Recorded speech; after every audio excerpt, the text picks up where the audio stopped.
অতিরিক্ত সরলতা আর মিশুক স্বভাব কখনো কখনো মানুষের কাছে মানুষকে ছোট করে তোলে। সরল আর মিশুক স্বভাবের মানুষকে সচরাচর সম্মান করে না কেউ, বরং তাদের অপমান, অপদস্থ আর ব্যবহারই বেশি করা হয় সমাজে।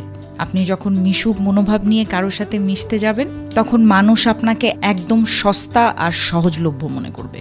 আপনার ভেতরে যে সরলতা আপনি আজীবন লালন করে এসেছেন, এই সরলতাকে ব্যবহার করেই আপনাকে আঘাত দেবে। এমনকি আপনার কাছের মানুষগুলো এই সুযোগ হাতছাড়া করবে না, একদমই খেয়াল করবেন।